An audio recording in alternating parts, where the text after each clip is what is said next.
Nobody gets excited about waiting. Long lines at the DMV. Minutes dragging by at the auto repair shop. Or another 2-hour delay for that flight. 237 to New York has been delayed an additional 2 hours. But what if we embraced the waiting?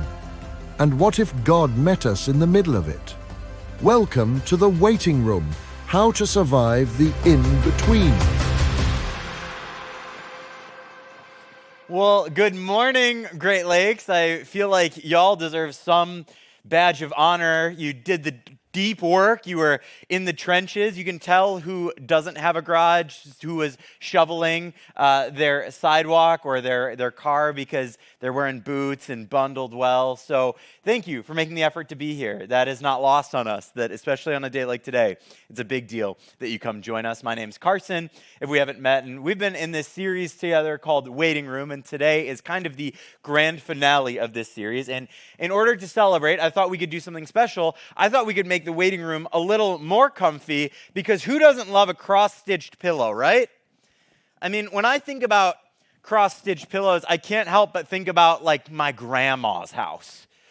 It's just the best. You feel cozy, you read the pillow. Usually it's got some kind of sweet saying on it, probably a Bible verse if she's a person of faith. And, I think this is going to solve all of our issues in the waiting room.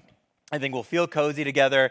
I think we'll just be able to run well as we round out this series that we're in. And speaking of waiting rooms, I thought it would be fun to kick off service today with the story of someone that you might never have known was in a pretty significant waiting room. His name is Steve Jobs. And most of you probably know Steve Jobs because he's the mastermind behind Apple computers. He's the one who pulled an iPod out of his pocket and said, you can put 1,000 songs on this thing. He's the guy who later on leads Apple to many other innovations. But before any of that, the first time that he was at Apple, when he had launched the Lisa 2 and the Macintosh, primary as it was, he was actually told that he was being let go from the company that he started. He was being replaced by the CEO of Pepsi, John Scully. They had asked John Scully to come replace Steve. And so Steve was suddenly thrust into a waiting room. And in his waiting room, Steve didn't really know what to do. So he did what he did best. He started another computer company called Next Computers.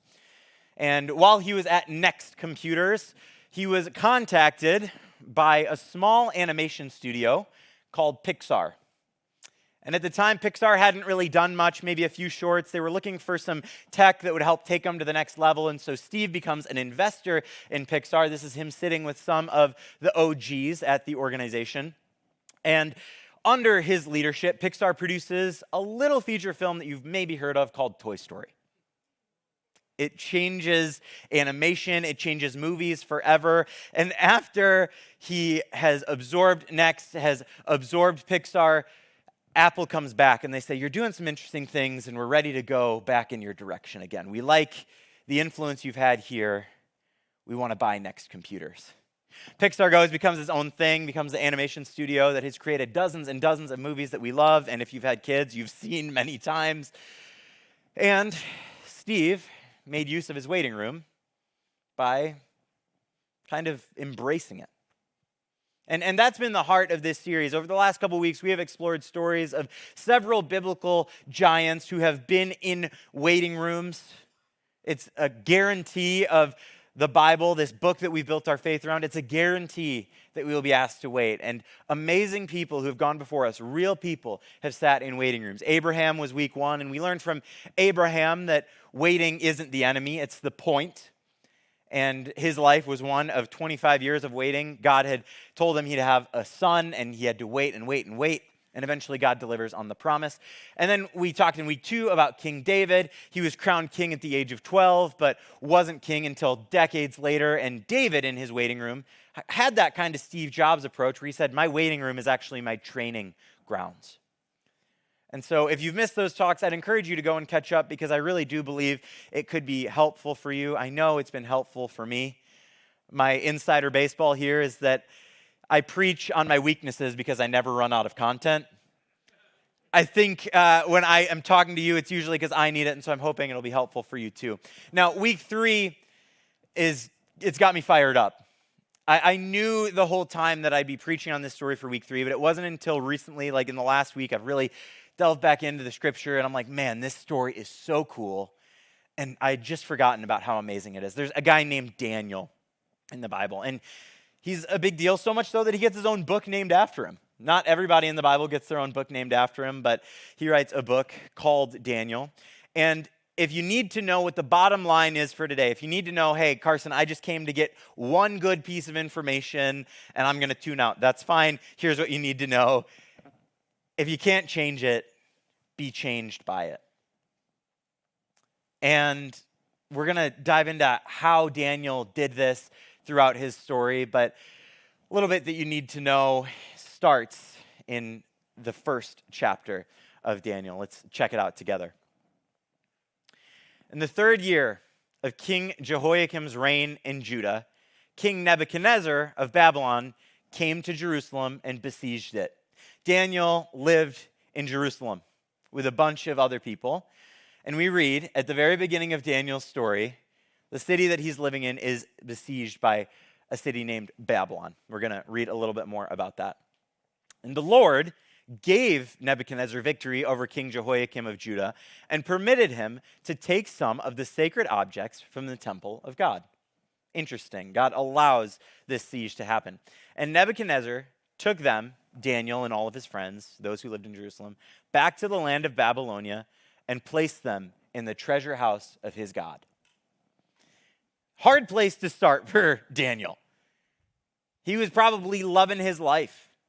He was probably a guy who was even younger than me at this point, likely just a teenager, early teens, late teens.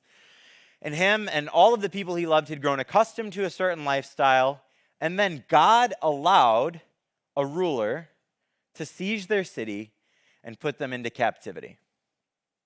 We think we know persecution. I think I know persecution when I stub my toe feeding my daughter a bottle at night. This is a whole different level of struggle, a whole different level of God, where are you and what are you doing? Right out the gate, we get introduced to this idea of Babylonian captivity. And everything we talk about today, the whole story of Daniel, takes place within Babylonian captivity. Now, the Lord allowed it to happen, but Babylon, as a nation, as a power, they did not enforce the ideas of God. So why did he allow it to happen? Why did he let Daniel and all of the people of Jerusalem be put in this waiting room? Well, we might just learn together as we go through, because we get introduced to not only Daniel, but 3 other characters in this story: Hananiah, Mishael, and Azariah.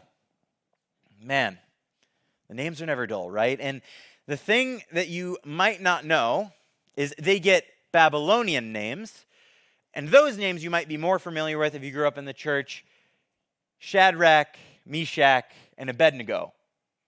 If you've ever heard this story, they essentially get thrown into a furnace for being people who follow God. We're not going to talk about that part of the story today, but we are going to focus on Daniel, Hananiah, Mishael, and Azariah, and we're going to see where we find them in captivity here. So the king had ordered Ashpenaz, his chief of staff, to bring to the palace some of the young men of Judah's royal family and other noble families who had been brought to Babylon as captives. They choose only strong, healthy, and good-looking young men, make sure they are well-versed in every branch of learning, are gifted with knowledge and good judgment, and are suited to serve in the royal palace. Train these young men in the language and literature of Babylon. The king assigned them a daily ration of food and wine from his own kitchens, and they were to be trained for 3 years, and then they would enter the royal service. So Daniel, Hananiah, Mishael, and Azariah, they all are given this task. They're chosen. They're above all the other captives now. Even in the waiting room, they're given this position of, hey, you're kind of going to be a big deal around here, and you're going to have access to all of the best food and all of the best wine. Suddenly the waiting room doesn't seem so bad, right?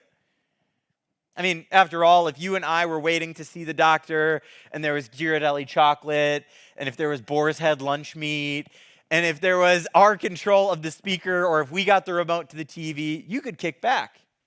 You can enjoy that, right? And it's interesting because as the story goes on, Daniel and his guys actually say, okay, we're still in captivity. Babylon is ruling, and we don't subscribe to the beliefs that they subscribe to. We are continuing to follow God even when it's weird. So if we can't change the fact that we're in captivity, maybe we'll choose to be changed by it. So they spoke with the attendant who had been appointed by the chief of staff to look after Daniel, Hananiah, Mishael, and Azariah. They test us for 10 days on a diet of vegetables and water, Daniel said. At the end of the 10 days, see how we look compared to the other young men who are eating the king's food. Then make your decision in light of what you see. And the attendant agreed to Daniel's suggestion and tested them for 10 days. Bro, Daniel is certified bonkers, if you ask me. You're given all of this exorbitant feast and you're choosing veggies and water? That doesn't even make any sense. And the only way it could possibly make sense is because Daniel and his guys have chosen to say that, okay, we can't change this situation, but we're going to be changed by it. Listen, we don't serve a God who wants us to be in the middle of this gluttonous behavior. We don't serve a God who tells us to run to food and wine. We serve a God who tells us to trust him. And so I guess if we really want to do that, if we really want to make use of this waiting room, it's veggies and water for us. And that is a magnitudinal act of faith, if you ask me. And you wonder, does it pay off? Spoiler, the Bible tells us. At the end of the 10 days, Daniel and his 3 friends looked healthier and better nourished than the young men who had been eating the food assigned by the king. Yeah, a lot of Sauvignon Blanc and steak will do that to you, right? After that, the attendant fed them only vegetables instead of the food and wine provided for the others. So, Daniel and his guys change the regimen for everybody else. Now, everybody else initially was probably pretty upset. They're like, you took away the good stuff and you gave us cucumbers and peppers. But we think that in the grand scheme, this actually makes you better. You feel better, you live better, you'll do better. And so it's interesting that Daniel chooses the hard thing, along with Hananiah, Mishael, and Azariah, instead of choosing the easy thing. He said, the waiting room is somewhere that I can grow. The waiting room is somewhere that I can be refined. And I may still be in captivity, but I know who holds the future, which is what gives him the confidence to move forward in this way. Now, the book of Daniel is robust and amazing. And I would love to preach through the whole book. I really think we could do a series just on the book of Daniel. But for the sake of honoring your time and getting you out of here in an hour, I want to give you a summary of some of the things that happened. So Daniel has now proven his worth. Him and his 3 guys, they're kind of this unbreakable tribe now, and they're going to continue to follow their God, even in the midst of serving Babylon. And Daniel catches the ear of the king. After this stunt, after eating the vegetables, after proving that he can make being a captive better and serving a more appealing thing, he decides that he wants to be in touch with Nebuchadnezzar, the guy in charge. And Nebuchadnezzar starts having these really wacky dreams. And Daniel says, hey, I think because I'm consistently in touch with God, because I am always trying to be more like the God that I serve, I think he'll give me the tools I need to help you make sense of your dreams. And so as Daniel proceeds, we read that he's interpreting dreams for the king. So Daniel suddenly then has this position right next to the most powerful guy who's the one doing all of the captivating, mind you. Then on top of that, the king Nebuchadnezzar decides to erect a golden idol of himself. And he is going to make everybody serve and worship the golden idol. And Daniel and Hananiah, Mishael, and Azariah say, actually, that's out of line with our faith. They say, you can do whatever you want. You are the one in charge after all, and we can't control what you do, but we're not going to give in. We're not going to bow down. And Hananiah, Mishael, and Azariah, this is where Shadrach, Meshach, and Abednego get thrown into the fiery furnace, and they survive, and they come out the other side because God is with them. It's interesting. Talk about an intense waiting room, turning up the thermostat in the waiting room, right?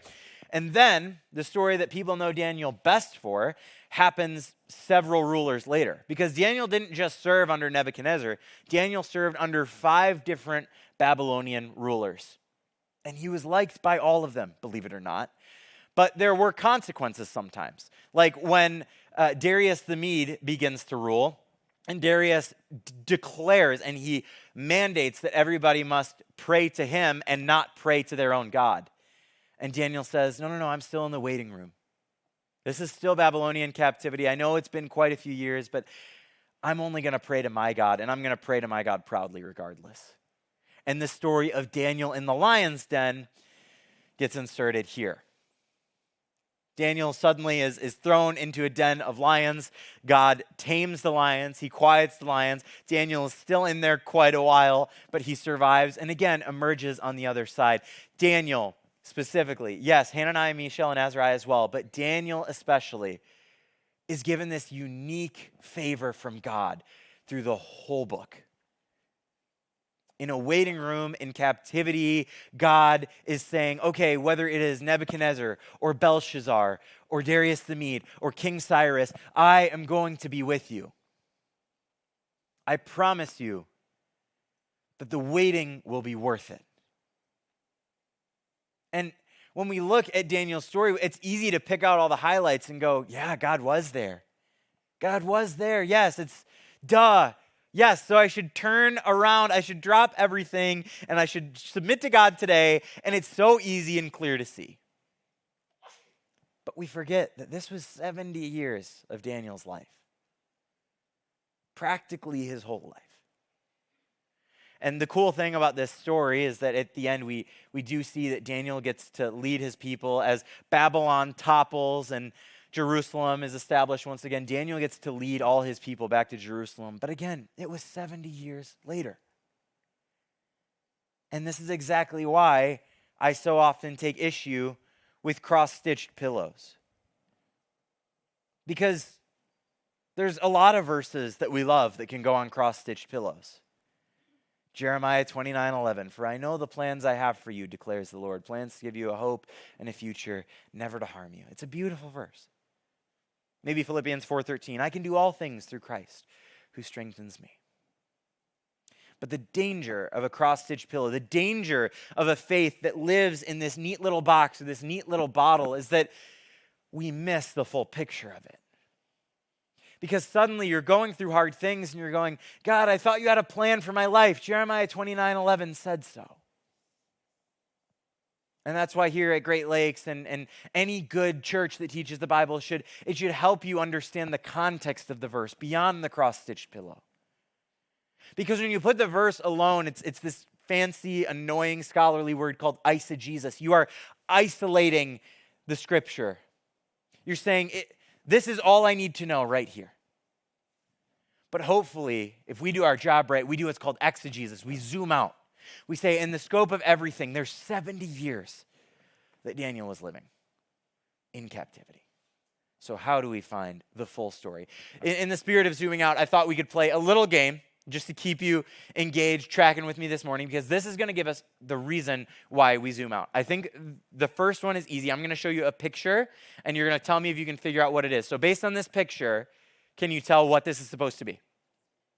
Yeah, okay, easy mode. That was a pencil, okay? You nailed that one.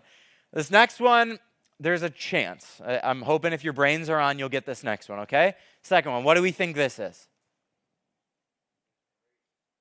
Okay, your brains are on. The second one is a razor, okay? I thought it was like maybe an air vent or something. I didn't get that one when I was playing. The third one, I am convinced nobody's going to get. Are you ready? Prove me wrong. What's this one? Any guesses at all? A seat back? Interesting. Anybody? One more? No. I got you. It is the lid of a Coca-Cola bottle. Yeah. And this is why it helps us to consider the bigger picture.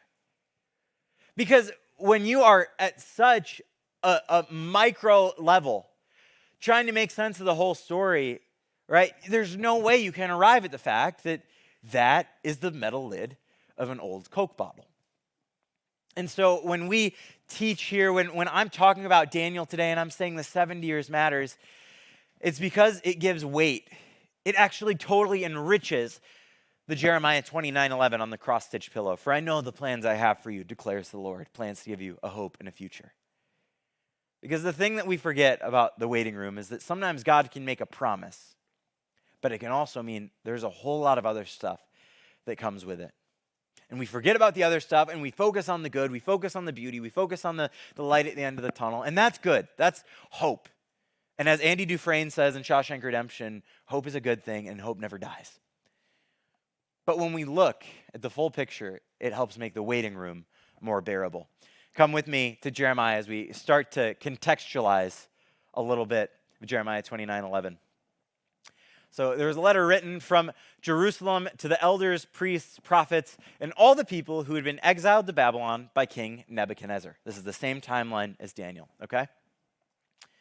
This is what the Lord of heaven's armies, the God of Israel, says to all the captives he has exiled to Babylon from Jerusalem. You ready? This is where it gets interesting. Find homes and plan to stay. Plant gardens and eat the food they produce. Marry and have children. And then find spouses for them so that you may have grandchildren. Multiply, do not dwindle away. You're doing all of this under Babylonian captivity, okay?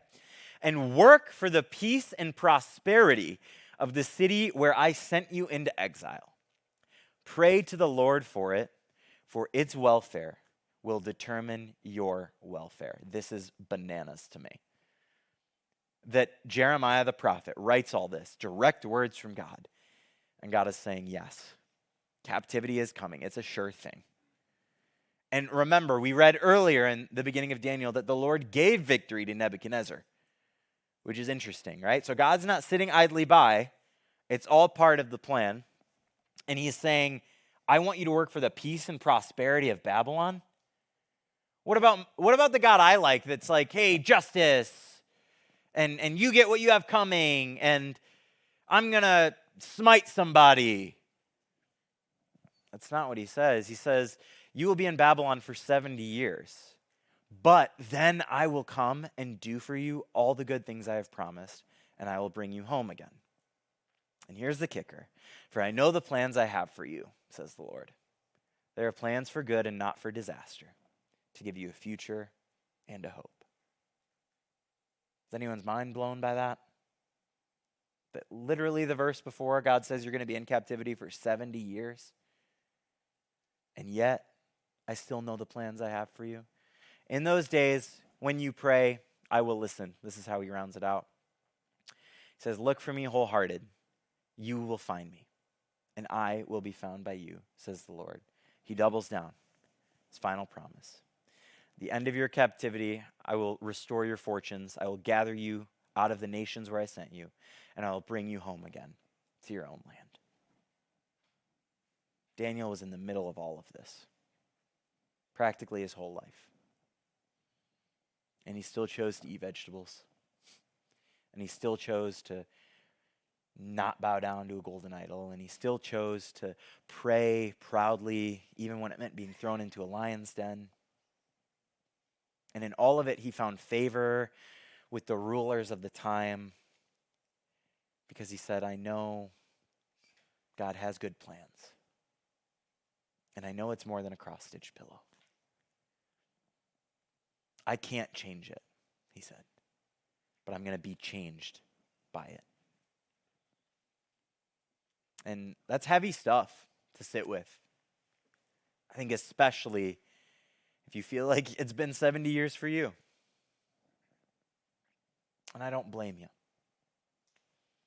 I think my heart in this series, when I started writing it months ago, was never to guilt somebody or make you feel like you weren't trusting God enough. I wasn't hopeful that you'd walk out the other side discouraged. Rather, I was hoping you'd see stories of people of great faith who made great things of their lives, even in the midst of waiting. And I wish there was a silver bullet to it. I wish I could give you one simple thing to do from here. And every time you wait in the future, it would just feel like a piece of cake. But that's not really how it goes. Now, we did learn some principles from each of the stories that we studied. For example, we learned in Abraham that we could have gratitude, that we could focus on the track record of what God has done, how he has showed up. And that can sometimes ease our pains. We learned from David that it's a training ground, that even if we're told that we're going to be king at a young age and that it's going to take decades for us to actually arrive, that serving as a shepherd in the field and learning how to play the harp and sling stones, that all pays off dividends later. So we can train well in the waiting room. And we learned today from Daniel that if you trust God, if you trust that his plan, his big plan, is better than whatever our short runway is, then that can ease the pain in the waiting room. But I think the thing above all of it that feels, if I'm honest with you, incredibly corny, I can't finish this series without saying it though, is that we know that we can survive the waiting room because we have a maker who did. And we've been talking a lot about Old Testament stories. The thing about Old Testament stories is they all lead ultimately to Jesus. The reason I love the Old Testament is because it enriches our understanding of Jesus. It provides validity and certainty to Jesus. There's all these parallels and all these prophecies that come true when Jesus comes. And so when this baby is born, we're about to enter into that season, right? He's born like you and I. And he deals with everything you and I deal with. And from a young age, he knows that he's set apart and different and that he has to live perfectly and that if he's going to absorb the weight of everything that you and I could never do, he has to live in a way that nobody ever has. But he still felt what we felt. And we know that to be true because in the book of Hebrews, it's written what Jesus went through. Check this out. Since we have a great high priest, that's Jesus, who has entered heaven, Jesus, the Son of God, let us hold firmly to what we believe. High priest of ours understands our weaknesses, for he faced all of the same testings we do, yet he did not sin. Continue. Let us come boldly to the throne of our gracious God, and there we will receive his mercy, and we will find grace to help us when we need it most. Have you invited him into the waiting room with you? Have you considered that you don't just serve a sky fairy? You serve a maker who sent a son to live like you and I, who was told that he would die and literally had to wait until the day of his death. Like you and I are hopefully waiting on good things. We're hopefully waiting on fertility. We're hopefully waiting on relationships to be redeemed. And we're waiting on promotions and breakthroughs. He was waiting on his death. And he had every chance to escape it. He was tempted out of it time and time again. He could have had the chance to engage those temptations and not do it. But he felt everything that we feel. And that gives great depth to who he is. And believe it or not, it reinforces the idea that he wants to be with us in the waiting room. He doesn't always need us to be trying harder, doing more, white-knuckling it to the very end. Sometimes he just says, hey, let me walk with you. Let me be here with you. I talked about on week 1 how the waiting room is better when you have somebody else in there. He's saying, let me make that waiting room a little better. Let's have some fun. Let's laugh. Let's reflect. Because if there's one thing I know, it's that these stories we've been sitting in for weeks and weeks are true and valid. And the idea that he served and lived like you and I is true and valid. And if you've wondered if we can have hope, this is where we round it all out. I have told you these things so that in me you may have peace.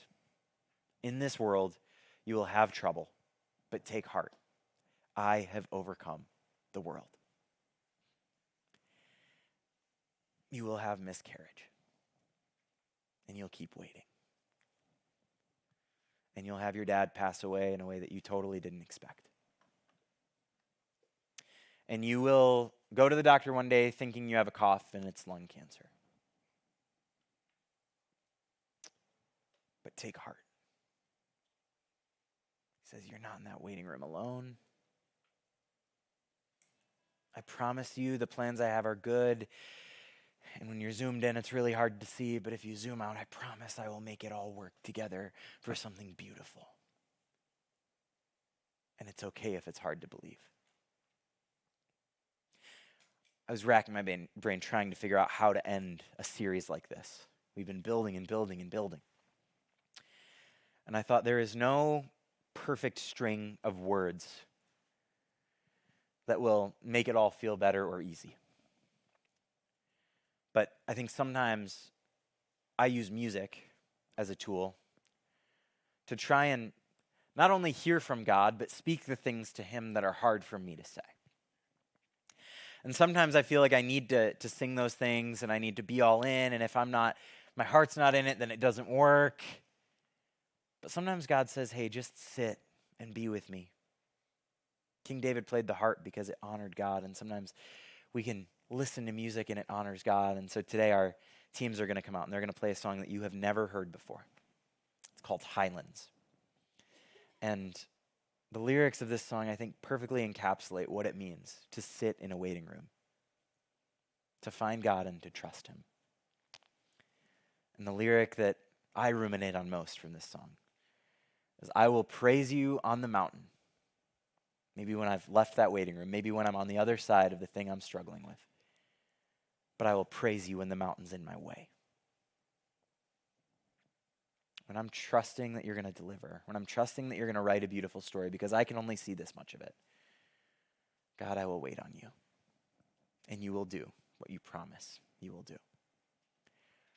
You can sit and enjoy this song. Don't feel pressure to sing, and please don't stand.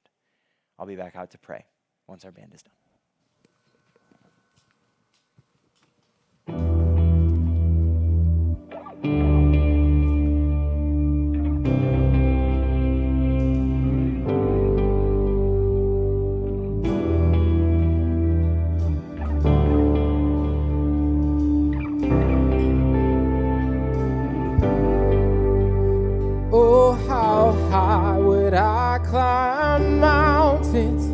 If the mountains were where you hide, oh, how far I'd scale the valleys if you grace the other side.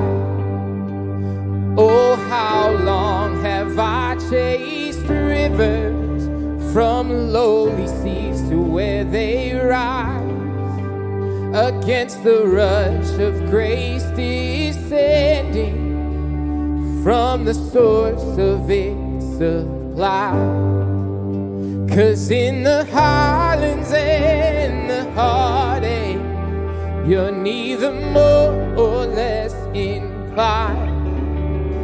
I would search and stop and nothing, you're just not that hard to find. I will praise you on the mountain, and I will praise you in the mountains in my way. You're the summit where my feet are, so I will praise you in the valleys all the same. No less God within the shadow, no less faithful when the night leads me astray. You're the heaven where my heart is,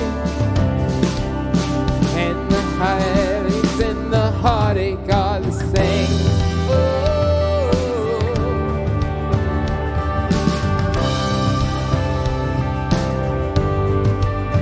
Oh, how far beneath your glory does your kindness extend the path, from where your feet rest on the sunrise to where you sweep the sinner's path. And oh, how fast would you come running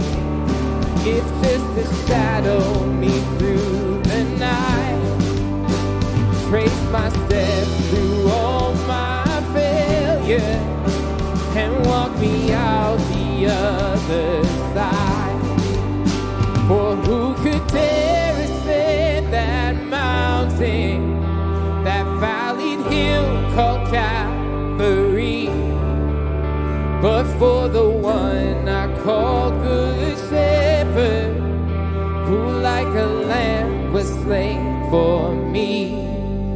Oh, I will praise you on the mountain.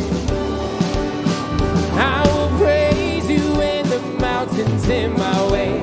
You're the summit where my feet are. So I will praise you in the valleys all the same. No less God within the shadow. No less faithful when the night leads me astray. 'Cause you're the heaven where my heart is. In the highlands and the heartache all the same. Oh, oh,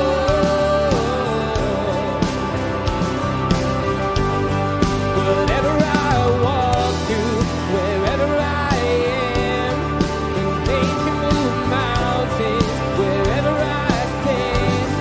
And if ever I walk through the valley of death, I'll sing through the shadows my song of ascent. Whatever I walk through, wherever I am, your name can move mountains wherever I stand. And if ever I walk through the valley of death, I'll think through the shadows my song of ascent. Oh,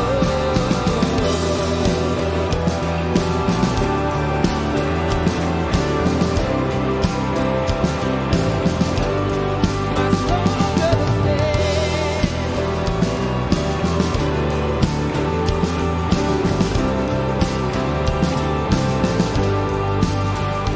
From the gravest of all valleys come the pastures we call great. A mighty river flowing upward from a deep but empty grave. I will praise you on the mountain. I will praise you in the mountains in my way. You're the summit where my feet are. I will praise you in the valleys all the same. No less God within the shadows. No less faithful when the night leads me astray.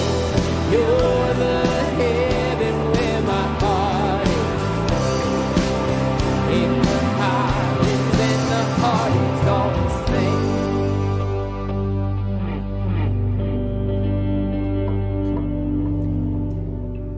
The God who is on the mountains is the same God who will climb it with you. Your waiting room is no match for him. And he wants you to hear that. Would you pray with me? Jesus, thank you for DMVs and airport lounges, for hospital rooms, and tables with an empty seat at them. It's hard to say thank you and mean it on some of those things. But if today and this whole series has taught me anything, it's that you write a good story and that you never send us alone. And so I pray for my friends in their waiting rooms, that they would know you're with them, and that they would have the faith to wait well. And someday on the other side, that they would be stunned by what you've done. And in your precious name, amen.